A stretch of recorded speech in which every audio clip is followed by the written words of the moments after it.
Welcome to the 2020 Census. The census count requires that everybody be counted. In the rapidly growing Seattle region, the stakes are high for an accurate census count in April, especially since 20% of city residents didn't participate a decade ago. People don't quite understand why it's so significant. For the first time, U.S. residents can take the census online, and resources like the libraries will assist with the effort. We'll help you walk through the process. How will the information be used? And will the coronavirus crisis impact the effort? We have to change our plans. Count on our panel for answers. We need to think about long term. This is for the next 10 years. The 2020 Census and why it matters to you. Next on City Inside Out.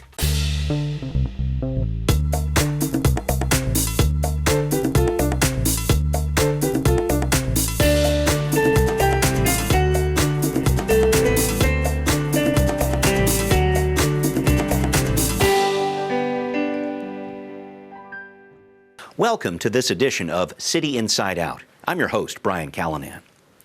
The 2020 Census is getting underway at the start of April, and there's a new push to make sure more of us are counted here in the Seattle area.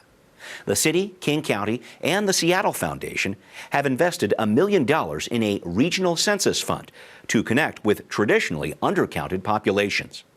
But with a new untested online census system in a politically charged election year and amid worldwide fears over coronavirus, census workers can be sure to count on one thing: they'll have their hands full. We're going to get started. At the Urban League in Seattle's Central District, organizers are hard at work on a new challenge in the new decade. The census has really changed. Sakara Remmu of Demand to be Counted and other groups are preparing for a 2020 census starting in April that's asking the majority of people to respond online. The 2020 Census is easy. And while the digital-first option could make the census of 330 million people in the U.S. more inclusive, it could also lead to problems, like the technical issues with healthcare.gov in 2013. I don't have a lot of confidence that the website is going to work nationwide first day, and I don't want people to get frustrated and then not go back and do whatever it is that they need to do to make sure they're counted. You can still use a paper questionnaire, and there's a phone-in option too. Plus, census workers will follow up in person with households that don't respond.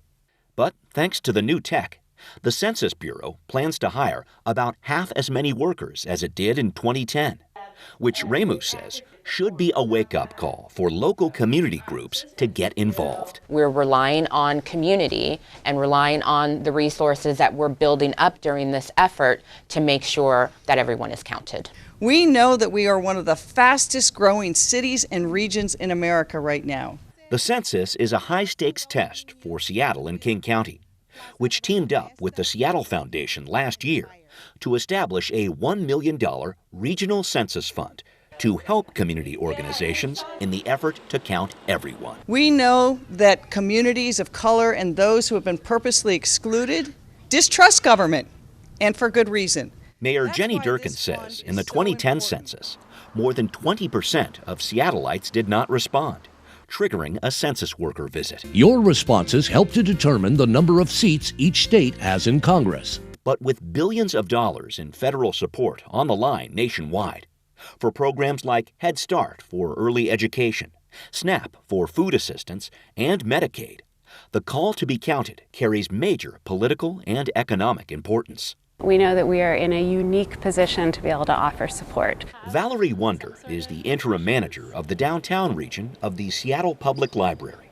which will play a critical role in the city's drive to increase census participation. We'll connect them to language materials, other community resources. Anyone, whether you have a library card or not, will be able to use one of about 640 computers available across Seattle's 27 library system to work on a census form. So that's what will be up there. Even the catalog computers will have screens like these to encourage involvement. Concerns over coronavirus have led Seattle's libraries to temporarily close their doors. Now they're working to reschedule a number of free census assistance sessions across the city. We hope that we can be a key player in getting people connected and making sure that people get counted and providing the support that people need or answer questions that they have. This is something that we do. Connecting people to the census is something many people will be doing from April through July, as a major change to the census-taking process has led to a growing call for action. This is a float all boats, it takes everyone to make sure we're counted effort. And joining us to discuss these very important issues, we have with us Mahnaz Eshetu. She is Executive Director of ReWA and Co-Chair of the Seattle Census Task Force. Mahnaz, good to have you. Glad to be here. We also have with us Elsa Batres-Boni. She is the Census Strategic Advisor with the City of Seattle's Department of Neighborhoods. Elsa, good to have you too. Thank you. Hi. I would jump right in here. I want to begin by asking both of you what role that you and your organizations play in helping boost census participation this year. Mahnaz, I'll start with you on that, and also if you could work into why this effort is so important. I was asked to be part of the Census Task Force and to co-chair the task force because the plan was and the strategy was to get a lot of community organization to get involved so that we can reach all the communities that were not included and were not counted in the past. Yeah, and what is ReWA, real quick? So Refugee Women's Alliance. Yes. We've been in, so one of the reasons that we came into this plan was because ReWA has been in existence for 35 years. We serve all the refugees and immigrants that are coming from all over the world. Yes. We have about 160 staff who speak 60 different languages and dialects, and they're involved, they're within the communities that we serve, so they can go into the communities and actually inform the communities and engage them into responding to the census. Okay, all right. So there's a lot more to that, I know. There's a lot more to that. Thank you for breaking down that initial yes. piece here. Elsa, I want to talk about the work you're doing with Department of Neighborhoods and how the City of Seattle is responding to this effort to make sure everyone is counted. Please. Thank you. So the City of Seattle stepped up big time since last year to make sure that we got enough advice and outreach to communities that were and have been historically undercounted in the census. Yeah. So I've been staffing the Seattle Task Force as well as helping coordinate all the outreach to get money out to the community and not only that, but technical assistance on what needs to be done and known about the census. Yeah, and just to touch on this issue, why it is so important. When you have people that might be saying to you something like, this isn't that big a deal, I need to take part in it. How do you explain that to them? Yeah, it's been really interesting to be working for a forum for 2 years, but in reality, the impact, the 10 questions and 10 answers it's going to have for the lives for the next 10 years is huge. Yeah. And I like to say that it's about money, it's about truth, and it's about power because it touches on resources and representation and about data for the next 10 years of the city and the state in the country. Yeah, our state receives something around $13.7 billion from federal assistance based on the 2010 numbers here, and I know we've had a lot more people move in since then, so a critical piece to this. I want to make sure that we touch on this before we go any further. There's an issue surrounding all of this, a global pandemic dealing with the coronavirus right now, and I know we're in a very fluid situation, but I want to talk about this. We're in a state of emergency in our state, discouraging people from leaving their homes in a lot of situations.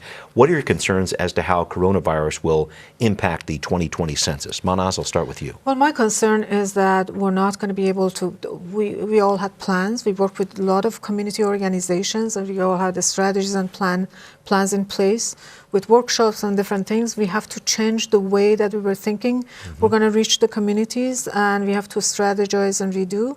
I hope that this pandemic will go away within a month or so, or it slows down, and give us time to accomplish the task that we have at hand. Right. Things like the library events and whatever else might have to be pushed back. So that, those have to be pushed back, but we can still reach people by phone, by emails, by contacts, and I think we plan on using all of our staff doing the phone calls and making sure that encouraging them, the communities to respond. Okay.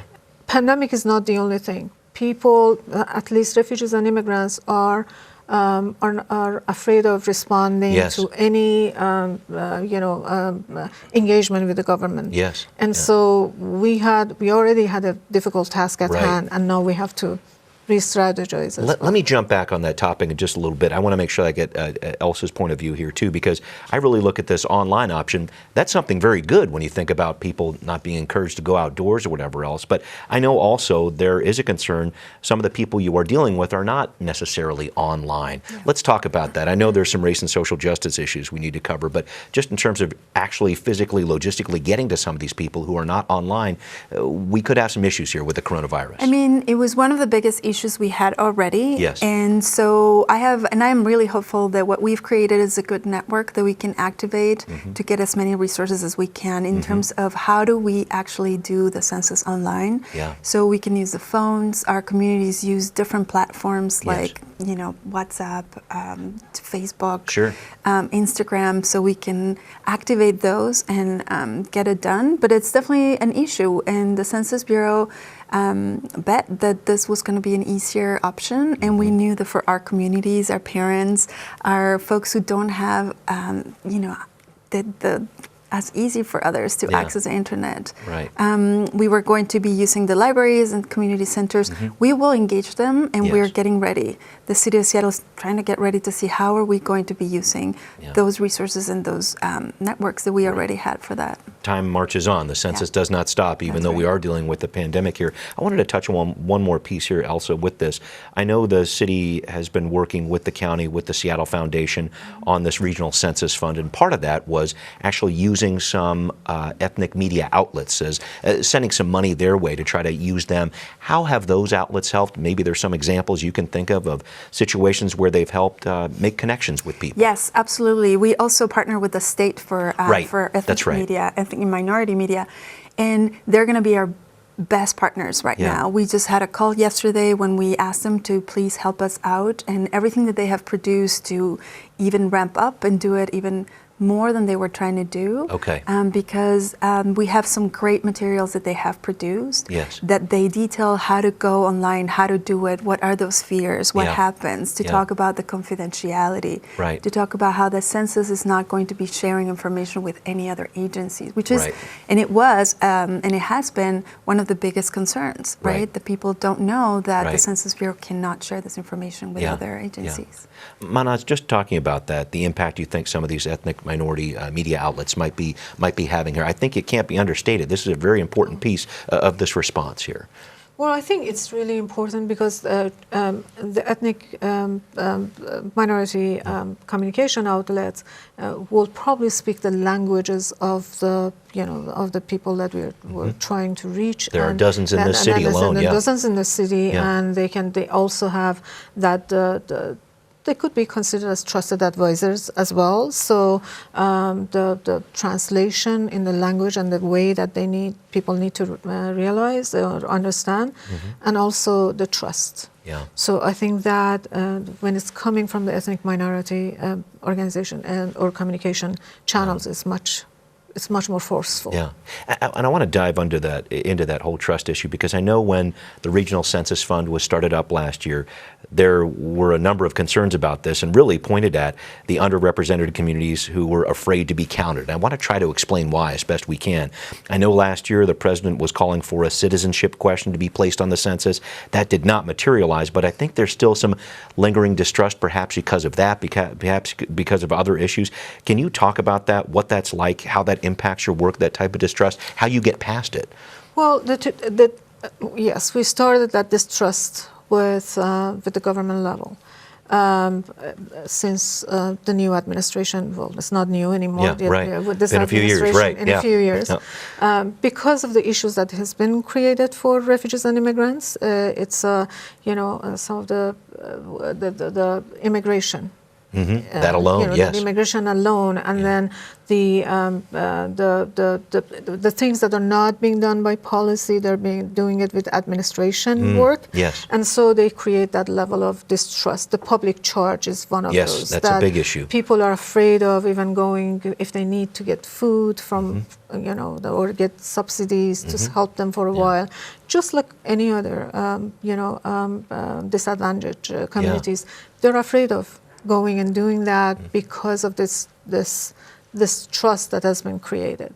And so so that transforms into whatever we want to do at the government level. So whatever comes from the government level. So it takes much more work and much more encouragement. But as Elsa mentioned, I mean, this is a very important work for all of us, and we need to continue doing that. Well, and Elsa, in looking at this, I know we live in the other Washington, you might say, but I still have to think this is a challenge even for local government agencies like Seattle.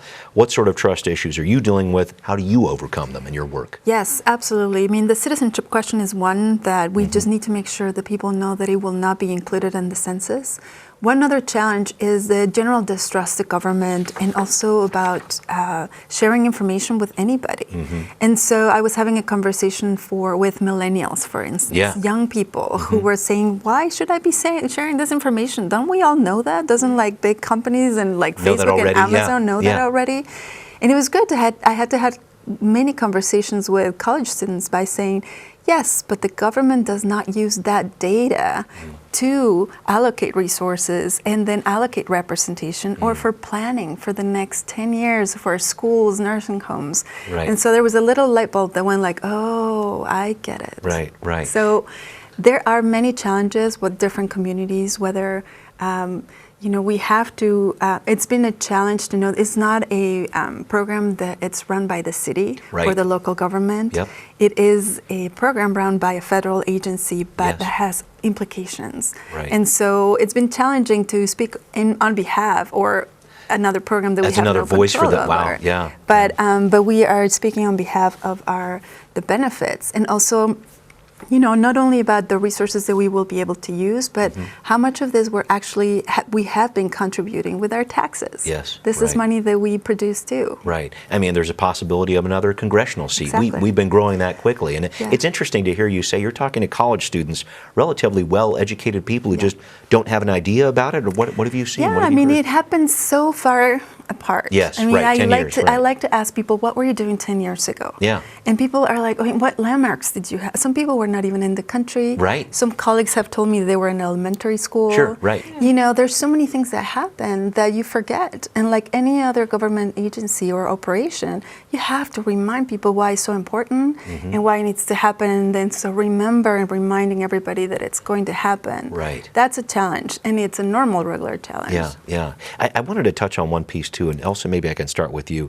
I think it's important to point out that you don't have to have a permanent street address to fill out a census form here. We have a significant amount of people who are homeless in the Seattle area here. How do you reach out to that group? How important is that outreach? I want to make sure I touched on that. So the main message has been the Census Bureau will be mailing a letter of invitation that includes a unique code for each household. So by March 12, March 13, you will be receiving this letter in your address. And then you go online and you enter your address or that unique information. That code, yes. So that's a challenge. But for folks who don't have that or live in maybe not a permanent address, there is a possibility for people to enter where they are living at the moment or even to describe where and how are they living. It's as sad as it is, but they could say, I live under a bridge, under this house, I mean this street or this avenue. And so there's an opportunity for that. It's going to be challenging. We know that for sure, but the good thing is that the portal will be open until July 31st. For that outreach effort to happen. Mahnaz, just playing on this theme here, we often hear that Seattle's population, not just the homeless population, but the population overall, one of the fastest growing in the United States. How does that rapid growth in numbers impact the effort to make sure everybody gets counted? Well, again, refugees and immigrants are not necessarily being counted, because the chances are that they're not, especially with homeless, when you're counting the homeless, they're not being, we don't have an accurate homeless figure for refugees and immigrants, because the chances are that they're living with their relatives. Yes. And the same with Native Americans, that they're just staying on the couch. We have instances that people like in one-bedroom apartment, 10 people are living together, happens, and then the fear that if I am living in here with my cousin or somebody or a relative or a friend, and then what happens if I give that information, and then they get into trouble, and so because they're not landlord's supposed to have that find many out, people, right? So so all of that exists, and so we have to work around that, and I think these opportunities that we can say that we're living in this household. Yes. And as long as the information is not shared, Right. and we convince people that your information is not being shared with other agencies, other government agencies, I think we can make them feel safe. Yeah. And if I may add, so the Census Bureau has a couple of different operations. The self-response is the one that we've been talking about, which is like online, you go and you self-response. They also have the operation where they will be having enumerators going to shelters or service providers, nursing homes. Now we know that with the coronavirus, that's going to be a different technique, and we're waiting to hear from the Census Bureau for updates on that operation, because we know, and we've been pushing hard to get those updates, because we want to make sure that they are counted in many different ways. Even if they get double counted, it's okay, because then they will do their computing and their numbers later on, but we want to make sure that they at least reach everybody. Right. Right, and I wanted to talk about just that the piece with the immigrant population here. The stats I've seen on this, between 2000 and 2014, the immigrant population, I'm talking about just in Seattle, grew 20% compared to 14% for the overall population there. And also another piece of that, in 2014, about 4% of our immigrant population was undocumented. That's another piece to this too. How do you convince those people to get on board? That's a difficult challenge, I would imagine. I think that would be a very difficult challenge. We're fortunate to have many different community organizations to be involved that are working with those undocumented immigrants as well. We as an organization, we don't work with undocumented. I see. But there are other organizations in our group that are working with them, and they make sure that happens. It's a coordinated effort. And I want to make sure I asked another logistics question here. This new online solution sounds great, hasn't been tested yet exactly. You've got that, and then you've got fewer census workers that are going to be going out in the field because of this tech solution there. Do you have concerns about that? Are you confident in the tech rollout that we're looking for from the U.S. Census here? Well, we're going to see. We're going to see what it's going to be. We don't know. We have contingency plans. We are preparing our community liaisons from the Department of Neighborhoods to support. We are now adjusting our plans to training our CBOs and community-based organizations on how to do online outreach, how to share information in case we can't do it in person. But we will see. The Census Bureau has told us that they're going to be sending 3 or 4 invitations for folks to do it online before they knock on doors. And we're not sure how that's going to play out now, but if they do, we're trying to tell people to do it before you get anybody on the door. Right. So that's the basic message. Maybe follow up by phone too? There's other options Yes, there, I know that some organizations, I just heard yesterday, they're going to do a lot of texting. They're going to be saying, do the census now, don't wait, don't have anybody knocking at your door. And so we'll see if we know that in certain areas, the Census Bureau will be sending paper questionnaires, but it's not like in other years or with voting that you can just go and grab a questionnaire from the library. Right. We know that that's not going to happen. At least that's not what we've been told until today. Okay. So all right. And I know it's a fluid situation. Thank you for breaking that down. Mahnaz, I'll ask you that same question about, we've got a new technological solution in place here, perhaps fewer census workers.